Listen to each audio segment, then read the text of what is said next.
Welcome back to the Scrapyard Guys. Rajtronic here, and we are back with another Marvel Snap video. Today I'm joined by Cleaning Agent. Say hello, Cleaning Agent. Hello, Cleaning Agent. Love it. Well played, sir. Today we're going to have a little chat about Marvel Strikeforce and its comparisons to Marvel Snap. I'm really appreciative of Cleaning Agent for joining the call here today. He's a content creator. Actually, why don't you introduce yourself rather than me do it? Sure. I'm Cleaning Agent. I don't know if I could go as far as saying I'm a content creator, but I do stream on Twitch, Marvel Strikeforce, and occasionally Marvel Snap. I just got my acceptance letter to be a beta tester, so... Yes. Officially, I can stream Marvel Snap. Don't say anymore. No, don't say any more than that. But yeah, I'm usually on Twitch having a good time. I just enjoy the environment of community of Twitch, and then I'll throw out a video once in a while on YouTube. Nice. I'll put all links down below so you guys can go check out Cleaning Agent. Make sure you follow. And I think you're at Cleaning Agent on Twitter as well. So yeah, go hit him up there. So let's get into, I suppose, Marvel Strikeforce first. For the people who are watching this who are maybe Snap fans, what's Marvel Strikeforce? Tell me a little bit more about it. So Marvel Strikeforce is a hero collector game, and it's Marvel IP. So you've got heroes and villains all teaming up against other heroes and villains. It's a lot of PvP, PvE content. If you've played Star Wars Galaxy of Heroes, it's very similar to that kind of game. Yeah, and I don't know. I've played it so long I don't even know what to say about it anymore. I know. So like what got you into it at first? Like what drew you into playing the game? Yeah, so first I was just looking for a mobile game to play. I don't usually pick up mobile games for too long because they grow tiresome or boring in my mind. So I was just on the search for another mobile game and happened across this Marvel Strikeforce. I enjoyed the Marvel IP, so I thought I'd download it. And it turned out I was actually in the beta because it released in Canada first as beta, and I have been playing now for over 4 years. Wow, yeah. Yeah. And the rest, they say, is history. Yeah, it's definitely the longest mobile game I've ever played, and I don't know why I'm still playing it. There must be some reason, like it must be some bit. You must enjoy it slightly, potentially. Yeah, there's a couple reasons. There's alliances within the game, 24 player alliances. So those are other people that you are interacting with, rely on for different game modes. So if you find yourself in a good alliance, you kind of want to stick with those people, and that drives you to keep playing, as well as playing on Twitch and meeting other people who play the game. You can share in the victories and in the salt of the game itself. So that's kind of kept me going over the time. Cool. And would you consider yourself like, are you free to play? Do you spend a bit of money here and there, or like how do you approach it? I've been 100% free to play for all my mobile games forever. I can't fathom where microtransactions disappeared to. I don't understand this new world of macro transactions in mobile games. So I'm a proud free-to-play player, but I completely understand those who play and pay to play. It's a legit way to play as well. It's just a matter of time versus money. Yeah. Well, then my next controversial question is, how pay to win is Strikeforce? It's as pay to win as you want it to be. So again, I've been playing for over 4 years. I'm probably one of the longer players, especially free to play. I don't know any other free to plays that have lasted as long as I have. And so your total collection power is kind of your overall power in the game. That's kind of like the benchmark. I'm at about 20 million TCP, and the heavyweight Krakens are double my size. So 40 million, probably around there. So, I mean, I can compete in late game content, but if you're just to pick up the game now, I don't find Marvel Strikeforce has a lot of early, easy ins to kind of get you ahead without spending a little bit nowadays. So moving on then to Snap, how much Snap have you been playing? I play Snap pretty casually because right now it's only on Android, which means I can only play it on my computer through BlueStacks because I have all Apple devices. So I like to just throw it on, and I actually really enjoy the game because you can just pick it up, play it anytime, put it down, and you don't really lose anything, right? Whereas compared to Marvel Strikeforce, you have to be logging in every 2 hours to hit different things, make sure you're spending your energy and all of these other elements that just kind of keeps you screen time really high in that game, whereas I don't feel that in Marvel Snap, so I really actually enjoy that element. It does have, I suppose, the sort of dailies, quests, and they come in every 4 to 6 hours or something like that, but you have to leave the game for quite some time before you start start losing out. You know, there's like 10 slots there or something like that. Like you'd Yeah. have to Yeah. not play for 3 or 4 days to miss out on some of those. So, Mhm. and even Whereas like daily, I've heard in Marvel Strike Force, they have a daily objective list as well. And if you don't complete those, they theorize it's about $130 worth of loss daily. wow. Okay. All right. Okay. So it's And kind of crazy. remind the audience again why you keep playing this game. Oh my goodness. Yeah, I mean, part of it is like it's a hero collector. I love the Marvel IP. Sure, They have great artwork and animations. It's Yeah. super fun. They Yeah. release, 4 or 5 new characters monthly. So it's like yeah. there's lots to do. It's Yeah. just if you fall down that rabbit hole of paying, you could pay Yeah. and never ever end. Yeah, I get it. Yeah. Right, so you've played a good bit of Snap. You enjoyed the game. You enjoyed the free-to-play element of it. Sort of, what are you not enjoying about Snap then at the moment? Is there anything specific that maybe annoys you a little bit or something like that? Yeah, I mean, okay, and again, I'm gonna always compare this to Marvel Strike Force because That's what we're here it's for. kind of, That's what the whole video's about. It's kind of my mainstay. It's kind of my mainstay. It's one of the only other mobile games I play is aside from Snap is Marvel Strike Force.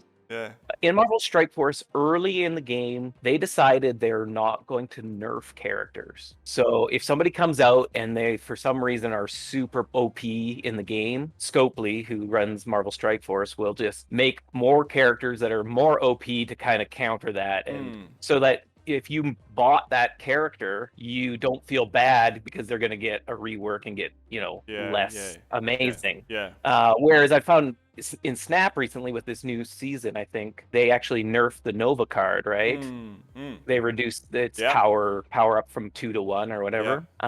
So that was like a little weird to me because I'd never seen that. Yeah. But in the long run, I don't think it matters as much in the card collector because no one card is like super important. You still need like a good pairing of cards to make the deck work, right? Yeah. No, that is true. Like, there's no like one standout card that everybody needs in every single deck, which I like. I like that bit of variety. What I will say, one of the things that I kind of get frustrated about is sometimes you're like, I want to play a discard deck, but I can't play the best version of a discard deck because I don't have those, You're missing the a third couple of the bucket, cards. like Dracula, or there's a few cards there that are like really, really crucial, like Hela, or now you can play budget versions of it, but sometimes you're like, well, I'm just so close.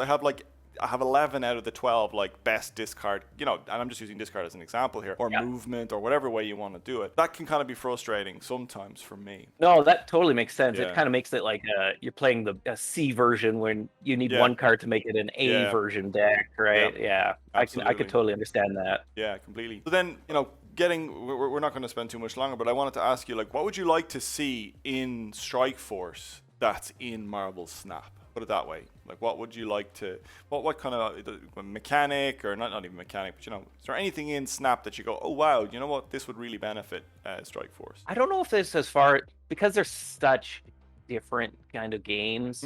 I don't know if there's any one thing that stands out to me, but Marvel Strike Force's screen time commitment has become a huge issue over the last couple of years because they keep adding game modes, which is great, new content and all, but it just becomes an overwhelming amount of things to do. Sure. Where I'd love to see a little bit more pared down, which you see in Marvel Snap. And I mean, Marvel Snap could go that way eventually, but it just doesn't seem like with a deck builder to be that same time commitment. So I'd love to be seeing some sort of way that they could reduce screen time without penalizing you for not hitting all these objectives that they've set out, Yeah. Would you think perhaps what do you think of like the cap that they've put in Snap, to prevent, you can spend money in the game, but you can only spend so much every day, or, you can only get so many boosters. Now there's pros and cons to both of those. Like, what do you think about that if they put that in Strikeforce where people could spend money, but they can only spend so much every day? Coming from a free-to-play stance, 100% for that. I don't know if that's going to last in Marvel Snap. I don't know if they're going to open those floodgates once the game goes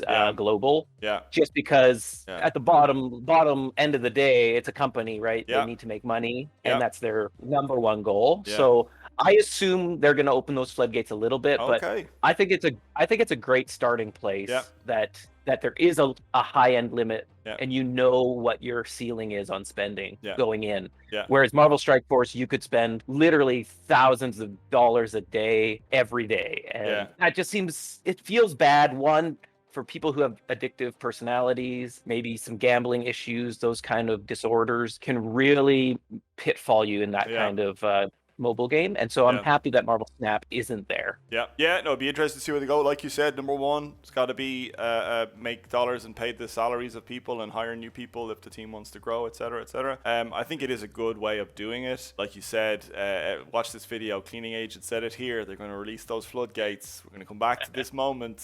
Prediction right here. And then is there anything that you like, you know, I feel like this is a silly guy. Anything you like in Strikeforce that Marvel Snap could take advantage of? And I'm not, just to be clear, I'm not talking about like gameplay mechanics. I think I meant like, you know, policies or reward systems or season pass. You know, you obviously like logging back in every time. So what is it that makes you like the most excited in Strikeforce that maybe could be applied to Snap?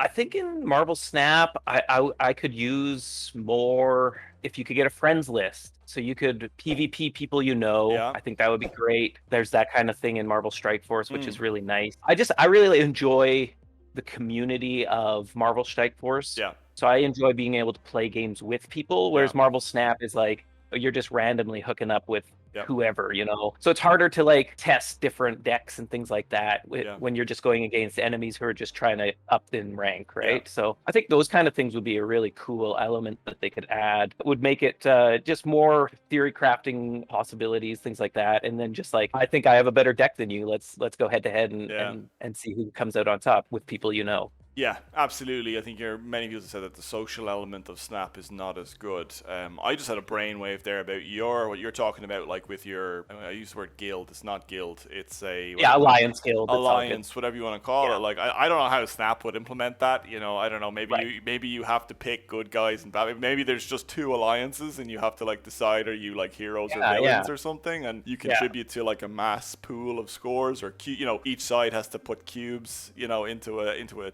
tracker, and at the end of a season the winning team gets, you know, something that's the community going. I like that idea from games such as Strikeforce, that community element. The game is still in beta, so you know, I do know those guys have Second Dinner have lots of ideas. I'm sure they've got, you know, they didn't just create a game and then be like, oh crap, what do we do next? You know, I'm sure they know what they're doing. They've got a roadmap, I'm sure, and it's I'm excited to see what it is. Okay.